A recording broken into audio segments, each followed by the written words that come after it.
Hi folks, the Filipina P here. And against my advice, many of you become involved with Filipinas who are still legally married. This is one of the only countries with no divorce, so it can be a sticky situation to get out of. But today I've got a special guest, Gracey the attorney, to sort it all out and explain your options. We're also going to be covering some other topics as well, such as what laws you might be breaking when you try to do something charitable here in the Philippines. This is good stuff to know. So get ready for a long overdue visit from our dear friend Gracey.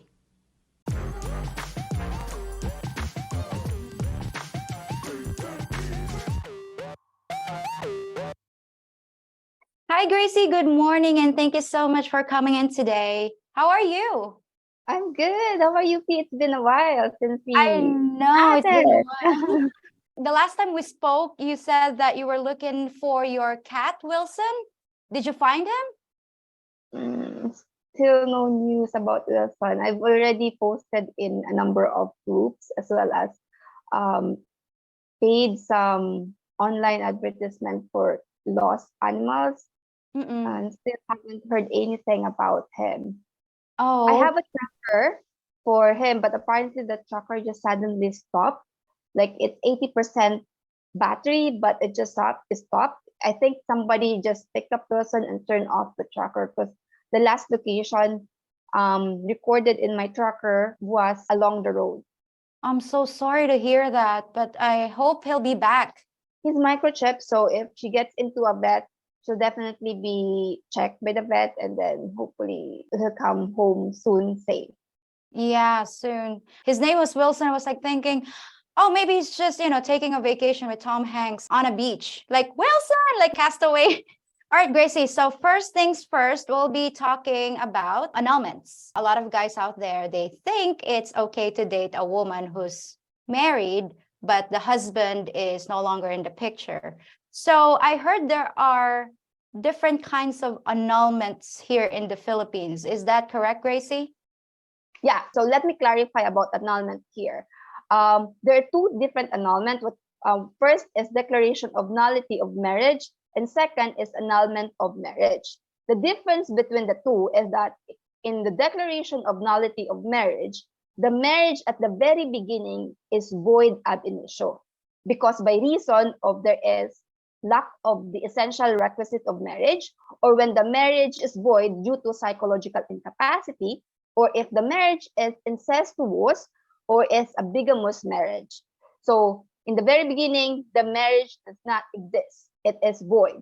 Whereas annulment of marriage, which the marriage is valid and existing at the very beginning, but is annulled by reason of the following grounds. We have the lack of parental consent, the insanity, fraud, duress, impotence, and serious and incurable sexually transmissible disease.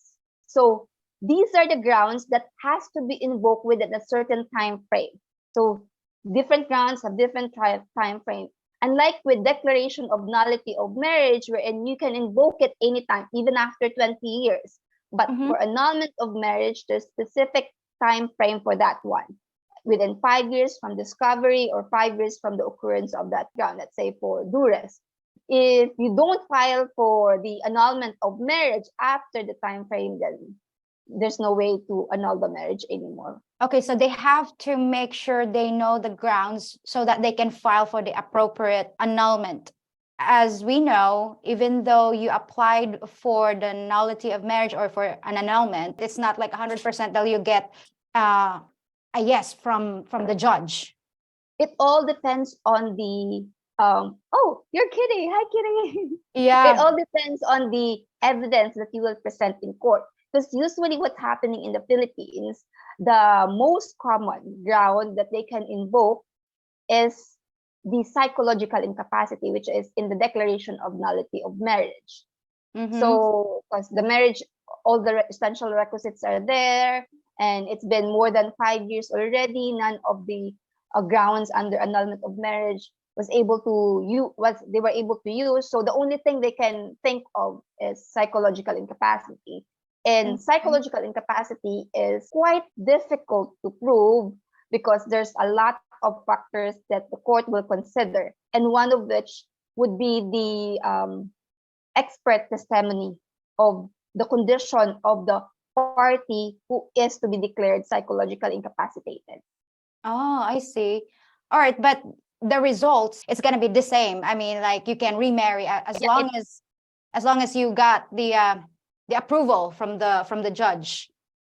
Yeah, as long as you have the favorable decision to annul the marriage, you have the same result, which is to terminate your marriage ties. Okay. And then you're free to remarry anyone. Yes, you can Okay. remarry anyone, as long as, of course, before getting into another marriage, there is what we call a requirement to register the decision before the civil registrar, because if you don't do that, the tendency is the subsequent marriage can be considered void ab initio. Oh, okay. So if you get that, favorable result from your application for an annulment, you have to register it from the government office, the civil registration. So it's recognized, correct? Correct. Yeah. Okay. So what about the cost and the length of process? The time frame of doing the entire annulment process or declaration of nullity process, as well as the cost, would differ on where it is filed or where it is being heard. So the cost involved would usually be the acceptance of the lawyer, the appearance fee of the lawyer, the pleading fee and miscellaneous expenses, transportation, whatever the lawyer may incur while doing the case, the filing fee, and the fee for the psychiatrist. Of course, the psychiatrist would be considered, if the ground is psychological incapacity, the psychiatrist or psychologist will be considered as an expert witness to testify or to present its evidence regarding the psychological incapacity of the party to be declared such. Okay, so the estimate for from it's quite difficult to provide an estimate, especially our cost or fees for lawyers differ from different jurisdictions. A lawyer from the province, how much? So probably it will cost for an acceptance fee of 150 and an appearance fee of, let's say, depending on the seniority of the lawyer, the experience of the lawyer, and how much he or she is going to charge. Probably per appearance would be 5,000 to 10,000. So let's say, give and take, we'll have 200 to 300 to even 500,000 for expenses in an annulment case. Provided, of course, that the lawyer will just be a local lawyer, because if you secure a lawyer outside the province where he or she is practicing, the appearance fee is higher. This is the thing you have to consider if you're thinking you want to pay for the annulment of your girlfriend. So that's quite a lot of money. And the time, it also varies, right, Gracey? It can take years. It depends on where it has been filed, because again, as any other cases in the Philippines, it cannot be done within a year. Not even a year. No, I have not heard any annulment case or declaration of nullity case that has been completed within a year. Okay, so the bottom line, it takes time, it takes money. What about legal separation? What is that all about? Because I heard guys like, oh, I'm dating a woman who is separated. So what does that mean here in the Philippines, legally separated? Usually when we say, I've been separated from my husband for how many years already, most of these cases, they're not legally separated. I mean, yes, they're no longer together, but that doesn't mean they have filed for legal separation and the court have declared them legally separated. But even if they are legally separated, it doesn't terminate their marriage ties. It doesn't allow them to be involved with another partner. Under the law, they are still married. What is it good for? The legal separation is just separating your assets. That's all about it, but you're still tied together. You cannot be romantically involved with a different person other than your husband or wife. Well, if you are legally separated, you can have an arrangement, an agreement to be with another person. As long Okay. as there is a declaration of legal separation, okay, from the court. And the effect of legal separation is on owning assets separately. Because if you don't have a prenuptial agreement, the automatic regime is absolute community, right? So if they separate, and if one of the couple have gathered so much assets, then the other spouse can still claim properties from the other spouse who gathered so much of those assets. So if they don't declare legal separation legally, then at any time, he or she can run after the other. Technically, it's like conjugal property because they're still married. But if they apply for a legal separation, that separates their assets between them. But they still can't remarry because technically they're still married, right? Yeah, their marriage is still valid and subsisting, so they cannot remarry. Okay, but what about being romantically involved with other people? When there is a legal separation decree by the court, and if you wish to have your separate partners, then it is recommendable that the parties execute some sort of an agreement signed by both spouses that he or she agrees to have this person in her life, to be engaged romantically, and the other person will waive all his or her right against filing for adultery or concubinage against the other spouse and his or her partner. So they can do that as long as there is, again, a decree of legal separation. Hire a lawyer, apply for legal separation, and everything should be in black and white. What about the prenuptial agreement? So how does that work in a country without divorce? Well, prenuptial agreement is very important with respect to division of properties as a result of annulment of marriage, declaration of nullity, or legal separation. Because one of the end result of either of these proceedings is the liquidation of properties, and it will be determined it will based on the property regime you have at the beginning of your marriage.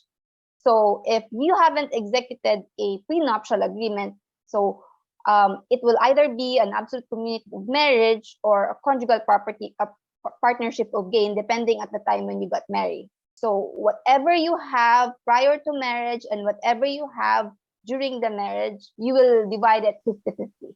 Without a prenuptial agreement. Without a prenuptial agreement. A prenuptial agreement can protect you financially because we honor it here more so than in some of the Western countries. I know sometimes they overturn the prenuptial agreement because they feel like the woman is entitled to most of his assets. But here we do honor that. Both parties should have their own attorneys, right? I always suggest that one, although it's not a requirement in the execution of prenuptial agreement, but I always suggest to have that separate attorney, independent lawyer to represent you in negotiating and executing the prenuptial agreement, or at least made you aware of what you are signing. Because otherwise, one of the party might invoke that he or she is too dumb to understand what he is signing. Something like that, something to that effect. So it's better that each of you will have your own lawyer, will sign an independent legal advice that each of you have been properly guided by your lawyer in signing the agreement. Gracey, in your profession, how many are okay with signing a prenuptial agreement? Filipinas. So I would say probably around 30 to 40% are okay signing the prenuptial agreement. Still majority, they still have to convince. Some would not sign a prenuptial agreement at all, something like that. So personally, in my case, in the people around me, the friends I have who are married, I'm the only one who has prenuptial agreement. Did you draft it? Did you draft the prenuptial agreement? I made a draft, but my husband did his own draft, and then first his own draft. Then from his own draft, I worked on it and negotiated on some terms. What did your friends say? Why? My friends didn't agree on that one. No? But I'm too stubborn to marry my husband. Yep. Okay. I would do the same thing. I mean, I wouldn't have any problems with, signing a prenup. I mean, what made you think that you are entitled to whatever he has, whatever assets he accumulated before you are in his life? Like, seriously, girl. I mean, they think when you sign a prenuptial agreement, your husband is being selfish or greedy, or It doesn't have you're trust not. on you. So Yeah, yeah, they're not going to take care of you at the end. Like, you're not gonna get anything. I don't know what kind of prenuptial agreements other people have, but if you cheated, then I would say, like, yeah, you don't own shite. So if you cheated, then yeah, you should belong to the streets. But most people that I know with prenuptial agreement, they're making sure just guarding the assets that they worked hard for. And I agree, claiming half of your assets just because you married me, that's just so wrong in my book. there's number of clients that I told them, if she's not gonna sign a prenuptial agreement, is it still worth to really marry her? Isn't that a red flag? Yes, and I highly agree. This might not be a popular opinion. People would say, you're marrying that person, then you should trust her. Sure, but people change, They could be angels right now, and later on they could be diabolical biatch. So, I mean, if I were a guy, why would I risk my hard-earned money? Like, flip the script. Let's say you're a Filipina, you're a wealthy Filipina, and then foreigners are just coming here and then sucking you dry. It could be paradise for 10 years, but who knows at the end of the day. We just have to be practical, guys. The Filipina can contribute on what she thinks fair for her side. You guys can meet in the middle, like negotiation. If he wants you to dress up as a nurse once a week, and if you don't like that, dressed up as a pirate. Maybe he's okay with that too, right? Anyway, moving on. Gracey, what about this presidential decree 1563 that says you can't give handouts to an able-bodied person? Because a lot of foreigners come here and they want to help people. Okay, basically this presidential decree was enacted in 1978. We don't see the enforcement of this law anymore. It's still there, but no one is enforcing it. Because the government in the first place is unable to assist these people. Yes, they may be considered as able-bodied, but again, the question is there employment for them? Is there enough support from the government wherein they can be trained and employed in a certain job? And you know the answer for that, Peter, right? Technically, it's not allowed, but at the same time, because you can see a lot of people, vloggers, influencers, they're handing out money or something to beggars. It's not enforced the same way as other laws are being enforced right now. Like, other than the social situation that we have in our country, the penalty imposed in this decree is just 20 pesos. Yep, a person who abets mendicancy by giving alms directly to mendicants, exploited infants, minors on public roads, sidewalks, etc., shall be punished by a fine not exceeding 20 pesos. And this has not been amended. So it's not been amended. They should just erase that law. What is that doing in there? Because I know for a fact that during those times, 20 pesos, was a lot. So big. Yeah, was a lot. A lot. So it's okay sometimes if you're giving money to poor people or beggars on the street, because a lot of foreigners, a lot of my subscribers, they're thinking, oh, I want to come here to the Philippines and help people, do a feeding program and such. It's okay to sometimes you see somebody like there are a lot of disabled beggars, right? We see that near the church, we see that in the park, and we understand that the government is not helping them, and they may not have the family who is willing and able to help them as well. So that's why they resort to just begging on the road, in the street. They are not considered as mendicants because they are not considered as able-bodied, right? Because it's quite different in the Philippines, unlike in the West, wherein employers there can employ disabled persons or disabled individuals, right? But in the Philippines, there's a discrimination for disabled individuals. That's the reality, right? Any work workforce here. So so for these individuals, they just resort to just begging, because there are still people who has more than what they have, and it's okay to give this to these people. But for those who are able, they just don't want to work. I do not agree with that one. They're just going to be more and more people who's gonna follow them because they're earning this much of doing nothing. What about doing like a food drive? So is it okay to do that even though they're not part of a charity, like they're doing it every now and then? Is it okay to to help out people that way? That's actually a very good idea, especially in areas where there are a lot of malnourished individuals.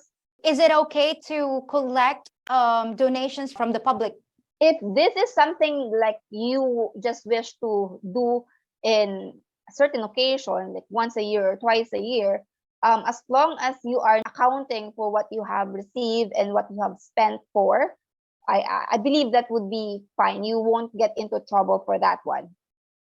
But if you do that regularly, you might be subject to some BIR investigation or some government investigation of why you are collecting those money from different individuals. So if you wish to have that kind of activity on a regular basis, then I would suggest you formally register as an organization to accept donations and collect donations from individuals.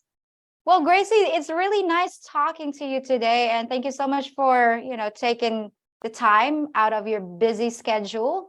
You have a new dog right there. Is he still there? Peanut, come over here. Come here. Oh, very good, baby. Oh, very good. There, it's my Peanut. Oh, is it a he or a she? She. It's a she. Oh, okay, that's your Peanut. Hello, Peanut. She's very black. I have to do this so you can determine where her eyes is. Yeah. Hello, Peanut. I am P. Aunt P. My husband wants to name her something similar to Pinay, P. And you're already P. So we just put na. Anyway, guys, I hope you enjoyed today's episode. And thank you so much for tuning in. I'll be back in just 3 more days with something you won't expect. So thank you, Gracey. I'll see you soon. Bye. Till then.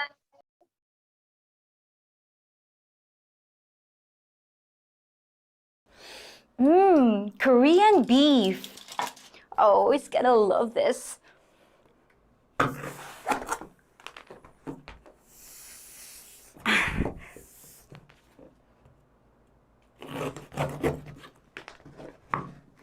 Yes.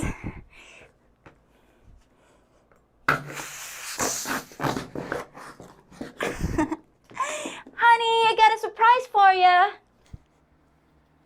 What are you doing? Why did you destroy my sports equipment? Well, I was at Gracey's and asked her how to keep a man happy.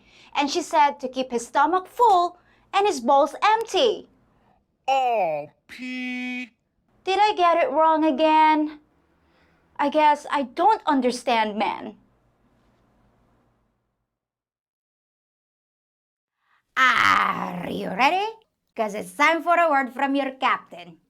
If you've abandoned ship in the West and you're looking for a Filipina first mate, just listen to your Captain P and you'll be shouting "Thar she blows" in no time at all. There's nothing like the Philippines to put a little fire in the hole. And if you join me, crew, I'll get you there, right as rain. So subscribe to my channel. Hit that notification bell so you hear about any course corrections. And check out my Patreon page for exclusive vids and features. And for all you new seamen, stay off me poop deck. Don't be asking me to blow the man down. And keep your hands off me booty.